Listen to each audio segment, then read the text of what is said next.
மொத்த மெம்பர்கள் ஐயோ இவர் பேச ஆரம்பிச்சாருன்னா என்ன பண்றது அப்படின்னு எல்லாம் போயிட்டாங்கன்னு சொன்னா கோரமே இல்லைன்னா பில்லையே கொண்டு வர முடியாது. இல்லைங்க, அதாவது கட்சி அடமான வச்சிட்டாருலாம் சொல்லாதீங்க, ஒட்டுக்கா வித்துட்டாரு. இனிமே என்ன இருக்கு அங்க? இனிமே கட்சியை அடகு வச்சா யாரும் வாங்க மாட்டாங்க, யார் இருக்காங்க அங்க?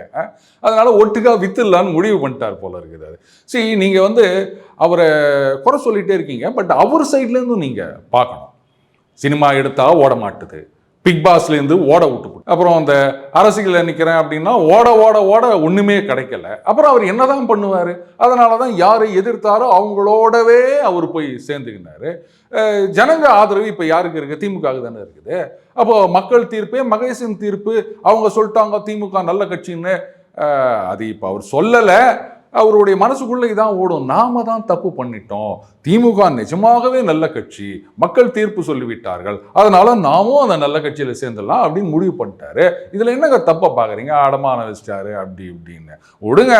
வைக்கிறதுக்கு ஏதோ இருக்குது கட்சின்னு, அது வரைக்கும் சந்தோஷப்படுங்க. அந்த பேர் இருக்கிறதுனால தான் வைக்க முடிஞ்சது. இல்லாட்ட நீங்களும் நானும் போயிட்டு அடமானம் வைக்கிறேன் அப்படின்னு சொன்னா எந்த கட்சியில அது ராஜ்யசபா சீட்டு கொடுப்பாங்களா? அங்க இருக்கவங்க நிலைமையை யோசிச்சு பார்த்தாலும் எனக்கு கஷ்டமா இருக்கு.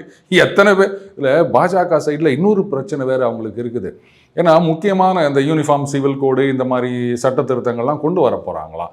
ராஜ்யசபால மெஜாரிட்டி வேணும் இல்லையா, அங்கேயும் பாஸ் ஆகணும். இவர் சட்டமா உக்காந்திக்கினார் அப்படின்னா ஐயோ அப்படின்னு சொல்லிட்டு எல்லாமே போயிட்டாங்கன்னா, முதல்ல அந்த கோரம் அப்படின்னு ஒண்ணு இருக்கு, மினிமம் இத்தனை மெம்பர்ஸாவது இருக்கணும் அப்படின்னு. நீங்க இந்த ஆளுங்கட்சிக்கு மெஜாரிட்டி மெம்பர்ஸ் இருக்கான்னு விடுங்க, மொத்த மெம்பர்கள் ஐயோ இவர் பேச ஆரம்பிச்சாருன்னா என்ன பண்றது அப்படின்னு எல்லாம் போயிட்டாங்கன்னு சொன்னா கோரமே இல்லைன்னா பில்லையே கொண்டு வர முடியாது. என்ன பண்றதுன்னு தெரியாம முடிச்சுட்டு இருக்காங்க பாஜக. பரவாயில்ல, இது நீங்க என்ன நினைக்கிறீங்க, பட் பாஜகவுக்கு வைக்கப்பட்ட செக் இது. இனிமே எந்த விதமான இந்த சட்ட திருத்தமும் அவங்க கொண்டே வர முடியாது. என்ன ஆக போகுது பாருங்க.